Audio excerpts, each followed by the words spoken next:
Good afternoon, students. We were discussing democracy in our last class, so today we will continue with that only. And we have already discussed meaning of democracy. So today we will start with people's power. Okay. In the word of Abraham Lincoln, democracy is a government of the people, by the people, and for the people. The supreme power lies with the people. There is no authority superior to the people of the country. This power to govern is vested not in any particular class of the people, but in the community as a whole. It would imply that a democratic government should work for the welfare of the people. Now, I have already said the definition of democracy, that is, democracy is a form of government by the people, for the people, and of the people. And this definition has been given by Abraham Lincoln. According to this, every power rests with the common people only. The authority, the superior authority, rests with the common people. So, the power to govern the country rested not only with a particular person who is rich or powerful, but to the whole community or to the whole common people. We elect our representatives, and those representatives govern the country. That's how we are indirectly, the common people are governing. Okay, so this is called democracy. And a democratic government should always work for the welfare of the common people. A country's system of democracy works well only if the people freely participate in its governments. It means that everyone has the right and duty to participate in it, directly or indirectly.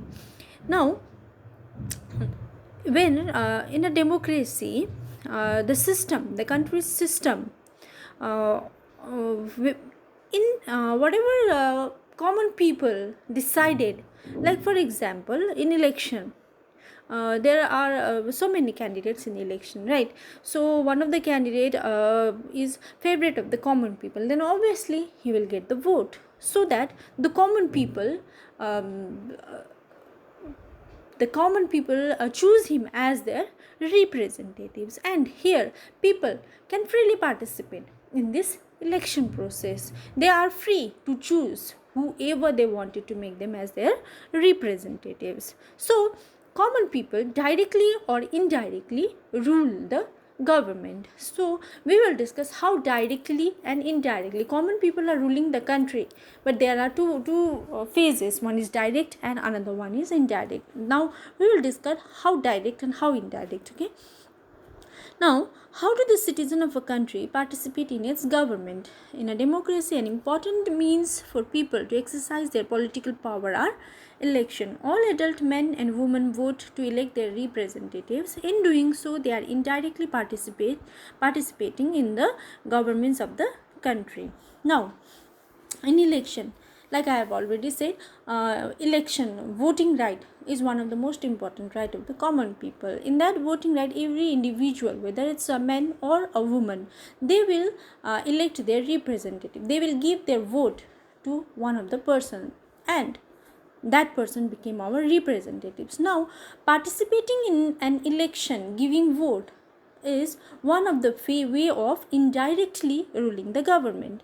The common people are indirectly ruling. How? Through election. Now, the elected one take part in the government directly. Now we have choose one representative through election. He will get elected. Now that elected person will participate in decision making, right? So that elected person is directly governing the country. So this is how through election people are participating indirectly, and by choosing the representatives, if that representative participate in decision making, that means that representatives is ruling the country directly, but on behalf of the common people. He is ruling directly but on the behalf of common people. Okay, if people are not satisfied with their government, they can remove it in the next election. People not only elect their government but also control it. The policies of the government reflects the wishes of the people, that is the public opinion. Now, Common people have participated indirectly through election, and the representative participated directly. Now, common people has the power, like we have our opinion, right? First of all, when we give our vote, our most important vote to some of the member, now he will get elected. After getting elected, after becoming the representative, if the common people did not like the way he treated or the way he took decision, at that time the common people form a public opinion, right? They have their own opinion. If you have some opinion, that means that is your opinion. If all the people have their opinion, that means that is public opinion. So according to that, if we do not like the work of that particular representative, we as a common people, we have the power to choose, change the government. We have the power to change our representatives. So change and public opinion are the most important feature of democracy. Every citizen has a role to play in shaping the destiny of the country. Election and public opinion are two important tools of democracy with which people can fulfill their responsibility. Now, in every democratic country, election is must. If there is no election, that means that country is not a democratic country. So, in every democratic country, election and public opinion are the most important feature. Another important feature of democracy is rule of law. It means that all are equal before the law. The president of a country and an ordinary citizen get the same protection of the law. It makes no distinction between the rich and the poor or the educated and the uneducated. It also ensures that there is no one above the law. How powerful a person may be, he or she is bound by the law of the country. Now, I have already explained this. Every common people are equal before the eye of the law. Not only the common people, but all the individuals, whether it's president, whether it's prime minister, or the most poorest person in a country. All are equal before the law. The law will treat them equally. The law will give them protection equally. The law will give them punishment equally. That is called the rule of law. In every democratic country, all the individual, all the people are same or above the law, rule of law.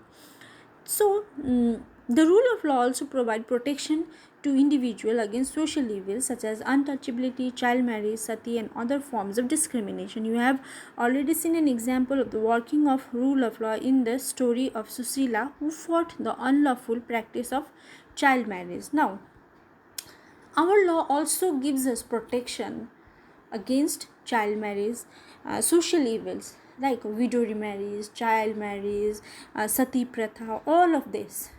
If someone is saying, if something is happening in your village, like a 9-year-old or a 12-year or a 14-year-old girl is getting married, then you can go to the police, you can complain, and the person whoever is involved in that marriage, they will be arrested.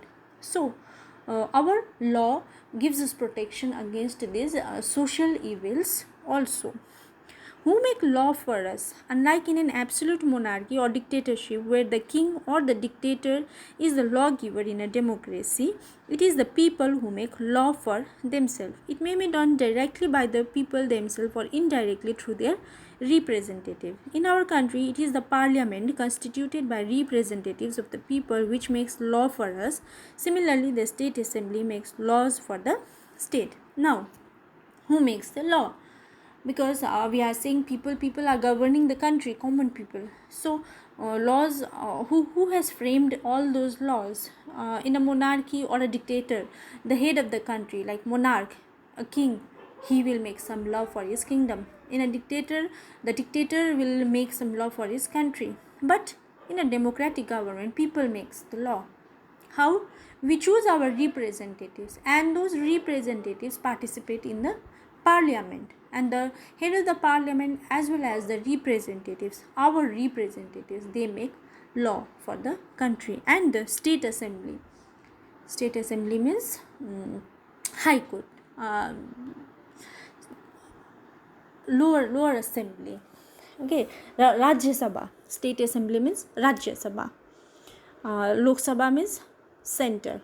Okay, so state assembly, we will discuss this state assembly in our next chapter. Okay, So you will get to understand when we study state government, at that time you will understand what is state assembly.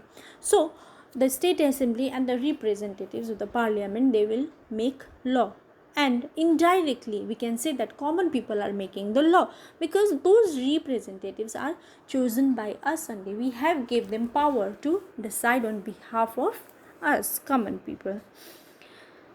Democracy is not just a form of government alone, it is also a form of society and a form of economy. In other words, the value of democracy, such as justice, freedom, and human dignity, should be deeply embedded not only in political system but also in the social and economic life of the people. The granting of the right to vote is not enough to establish democracy. There should be a democratic society and an economic democracy to make it really meaningful. Only then can we call it a complete democracy. It is very important for us to understand this wider meaning of democracy. Now, we cannot always say that democracy belongs to election only. If there is election, then that is democracy. If there is public opinion, then that is democracy. But democracy has to improve the standard of a people, the living standard of common people, right? Economic democracy should be there. People should have they need to have something to eat, right, every day.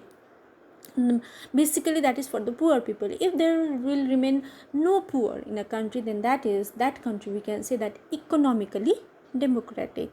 So we, in a democracy, the government has to look after all round development of the common people, the rights, freedom, economy, society, everything, not only the right to vote.